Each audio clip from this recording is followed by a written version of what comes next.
Muito bem, voltamos a falar direto da página do Jornal Visão Espírita no YouTube e no Facebook para mais uma gota de Espiritismo, mais uma gota de O Livro dos Espíritos, livro segundo, capítulo 8º, Emancipação da Alma. Vamos começar o item Resumo Teórico do Sonambulismo, do Êxtase e da Segunda Vista. A gente estudou tudo isso desde o último dia 26, agora o Kardec faz um resumo teórico englobando sonambulismo, êxtase e segunda vista, item 455, tá bom?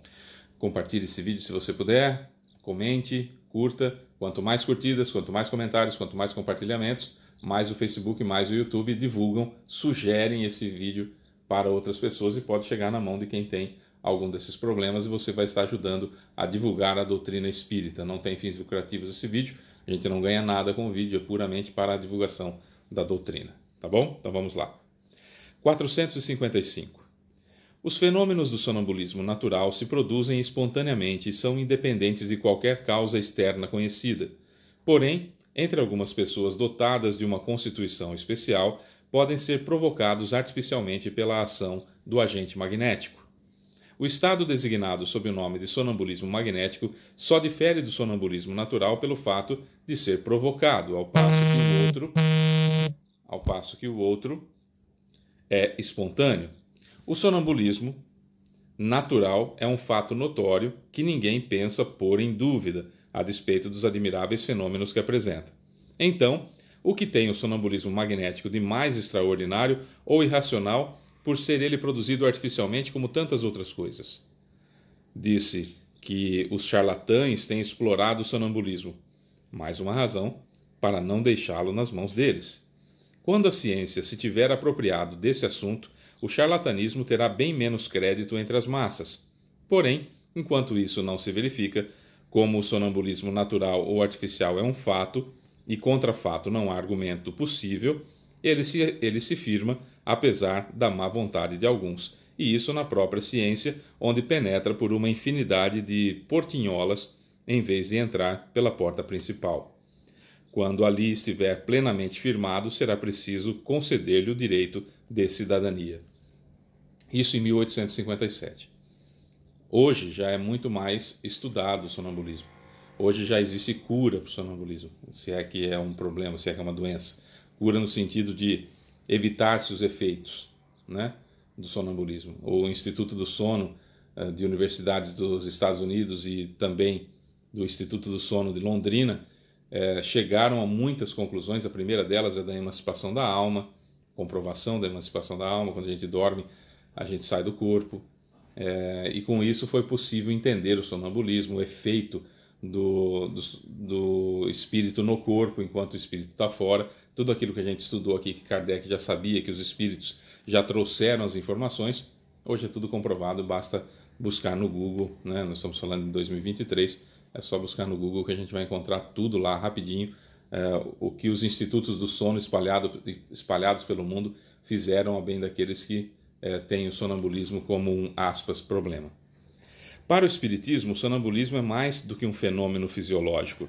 Ele é uma luz sobre a psicologia. É a partir dele, do sonambulismo, que se pode estudar a alma, porque é nele que ela se mostra abertamente. Ora, um dos fenômenos que o caracterizam é a clarividência, a vidência, independente dos órgãos normais de visão. Os que contestam isso fundamentam-se no fato de que o sonâmbulo não vê sempre, nem quando o experimentador o quer, como ocorre com os olhos. Seria de admirar que esses efeitos não fossem os mesmos, sendo os meios diferentes?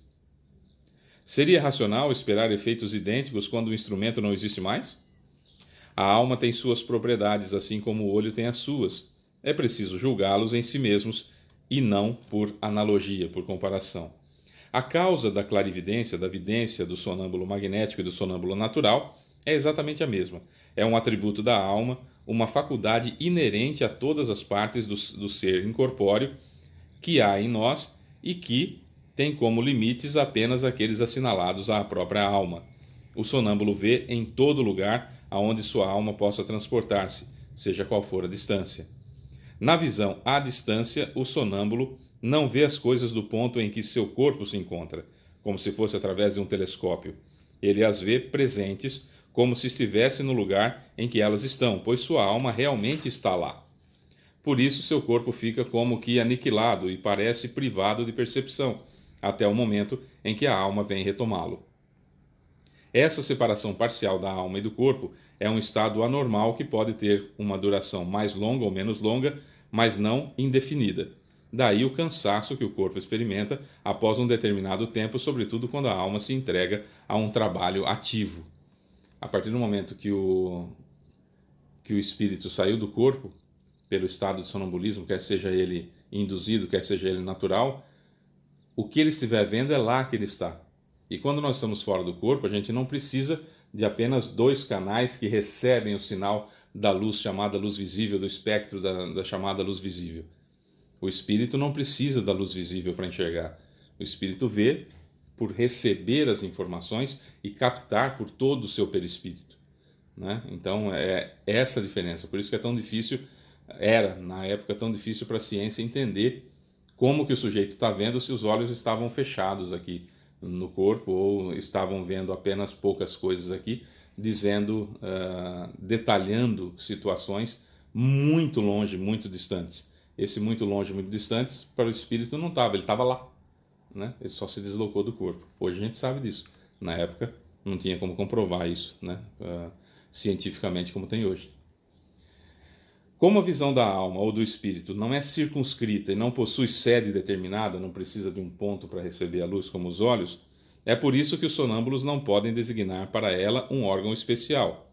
Veem porque veem, sem saber por que nem como, já que a vista não possui para eles, na condição de espírito, um lugar próprio. Se eles se reportam ao corpo, esse lugar parece estar nos centros em que a atividade vital é maior, principalmente no cérebro, na região epigástrica ou no órgão que para eles é um ponto de ligação mais intenso entre o espírito e o corpo.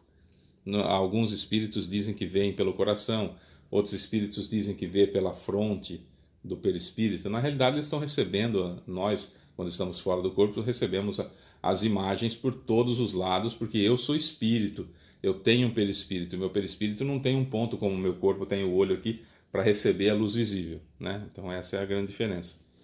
O poder da lucidez sonambúlica não é indefinido. Não quer dizer que sabe absolutamente tudo, depende da evolução, né? O espírito, mesmo completamente desprendido do corpo físico, é limitado em suas faculdades e conhecimentos segundo o grau de perfeição que tem atingido. E o é mais ainda quando está ligado à matéria da qual sofre influência. Essa é a causa pela qual a clarividência sonambúlica não é universal nem infalível. Não é porque o sujeito está sonâmbulo que ele está vendo toda a verdade. Não. Quanto mais a desviam do fim proposto pela natureza, transformando-a em objeto de curiosidade e experimentação, tanto menos se pode contar com sua infalibilidade. Certo? No estado de desprendimento em que o espírito do sonâmbulo se encontra, ele entra mais facilmente em comunicação com outros espíritos encarnados ou desencarnados. Essa comunicação se estabelece pelo contato dos fluidos que compõem os perispíritos e servem de transmissão ao pensamento como fio elétrico. Portanto, o sonâmbulo não tem necessidade de que o pensamento seja articulado através da palavra. Ele o sente e o adivinha. Ele percebe o que o outro está falando pela matéria mental que é jogada em cima dele. E pela matéria mental que ele joga em cima do outro. É isso que o torna eminentemente impressionável e acessível às influências da atmosfera moral que o envolve. É também por isso que uma numerosa afluência de espectadores e, sobretudo, de curiosos mais malévolos ou menos malévolos, impede o desenvolvimento de suas faculdades, que, por assim dizer, se fecham sobre si mesmas e não se desdobram tão livremente como na intimidade e num ambiente simpático. A presença de pessoas mal intencionadas ou antipáticas produz nele o efeito do contato da mão sobre a sensitiva. Se nós estamos fora do corpo, em estado sonambúlico, e estávamos com a vibração ruim, estamos com a vibração baixa, estamos com muitos problemas, deixando que muitos problemas interfiram e moldem o nosso estado de pensamento. E com isso a vibração baixa. E a gente penetrar num campo, num local onde há espíritos mal intencionados, espíritos maus, espíritos malévolos, a gente vai ficar circunscrito àquela situação deles ali. Quanto mais evoluído, com a vibração mais alta, em locais mais próprios, nós vamos ter mais acesso a informações, vai ser um lugar mais agradável, etc, etc, etc. Bom, no resumo, sempre a gente vai depender da nossa evolução, a gente vai depender do nosso grau evolutivo e da nossa vibração no momento para ter mais precisão ou menos precisão também no estado sonambúlico. Isso vale para a mediunidade, isso vale para as sensações que os espíritos passam para a gente, né? Da questão 459, que nós vamos estudar mais para frente.